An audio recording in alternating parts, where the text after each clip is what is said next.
लोकसभा चुनाव संपन्न होने के बाद उत्तर प्रदेश की योगी सरकार ने बड़े स्तर पे आईएएस और आईपीएस के कल देर रात तबादले किए हैं। हालांकि ये तबादले नियमित होते हैं, लेकिन लोकसभा चुनाव के बाद तबादला आईएएस अधिकारियों का खास तौर पे पहली लिस्ट थी, जबकि आईपीएस की दूसरी लिस्ट मानी जा रही है। आईएएस अधिकारियों का जिनका तबादला हुआ है वो चर्चा का केंद्र बने हुए हैं। सबसे बड़ा कारण ये बताया जा रहा है कि जहां पे भारतीय जनता पार्टी की हार हुई है, अधिकतर जिलों के जिलाधिकारी को हटा दिया गया है। कल 20 आईएएस अधिकारियों के तबादले हुए, जिसमें 12 जिलों के जिलाधिकारी को हटाया गया। हालांकि 12 जिलों के जो जिलाधिकारी हटाए गए, उनमें से 4 जिलाधिकारी को फिर से डीएम का यानी जिलाधिकारी की जिम्मेदारी अलग अलग जिलों में दी गई है, जबकि 8 अधिकारी को शासन या दूसरे हम कह सकते हैं साइड पोस्टिंग दी गई है। इसको लेकर के बड़ा चर्चा है ब्यूरोक्रेसी में भी और उत्तर प्रदेश की राजनीति में भी।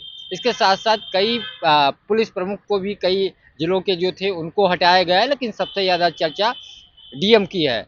हाथरस डीएम को हटाया गया, हालांकि वो सीट भारतीय जनता पार्टी के पास आई है। लेकिन इसके अलावा सहारनपुर, जहां पे भारतीय जनता पार्टी चुनाव हार गई है, वहां के जिलाधिकारी को हटा दिया गया। साथ ही सीतापुर के आईएएस अधिकारी अनुज सिंह को मुरादाबाद का नया जिलाधिकारी बनाया गया है, यानी जो 4 अधिकारियों को फिर से जिम्मेदारी दी गई है उनमें से इनका नाम है।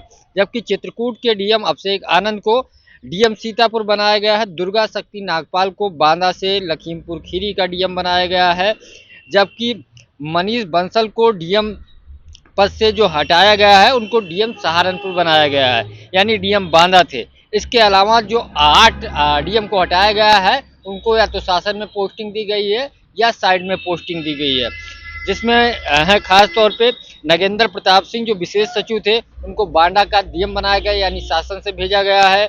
जबकि आईएएस रवीश गुप्ता ये भी शासन में थे, इनको डीएम श्रावस्ती बस्ती बनाया गया है, जबकि बस्ती के डीएम को भी हटा दिया गया है। इसके अलावा अजय कुमार द्विवेदी जो अब तक शासन में विशेष सचिव थे, उनको डीएम श्रावस्ती की जिम्मेदारी दी गई है। इसके अलावा राजेंद्र पेंसिया को डीएम संभल की जिम्मेदारी दी गई, क्योंकि संभल के डीएम को हटा दिया गया है। साथ ही अंदर आंध्रा वामसी को भी हटाया गया है। तो कुल मिलाकर के 8 जिलाधिकारी जो हटाए गए हैं उनको साइड में पोस्टिंग दी गई है। इसके साथ साथ डीएम मुरादाबाद, कासगंज, सहारनपुर, लखीमपुर खीरी, श्रावस्ती, कौशाम्बी, बस्ती, कानपुर के नगर आयुक्त को हटाया गया, जबकि डीएम संभल, बांदा और चित्रकूट और सीतापुर के डीएम को हटाया गया है। तो ये पहली पोस्टिंग है जिनके खिलाफ शिकायतें आई थी, और लोकसभा चुनाव में चूंकि भारतीय जनता पार्टी की बड़ी हार हुई है, समीक्षा बैठक के बाद ये बातें निकल करके आई कि प्रशासन ने सब कई जगह इंटरनल विरोध किया, सपा का के पक्ष में माहौल बनाया। कई सारे जो प्रत्याशी थे उन्होंने कहा, कई सारे विधायकों ने चिट्ठी लिखी कि उस तरीके का सहयोग नहीं मिला। अयोध्या में जो विवाद हुआ वो सबके सामने है। उसके बाद कल देर रात आईएएस अधिकारियों के तबादले किए गए, जिसको लेकर के चर्चा लगातार बनी हुई है। आने वाले दिनों में बड़े स्तर पे अभी भी कई सारे जो जिलाधिकारी हैं वो रडार पे हैं, उनकी रिपोर्ट मंगाई जा रही है। उसकी समीक्षा करने के बाद जल्दी ही अन्य जिलाधिकारियों को भी हटाया जाएगा।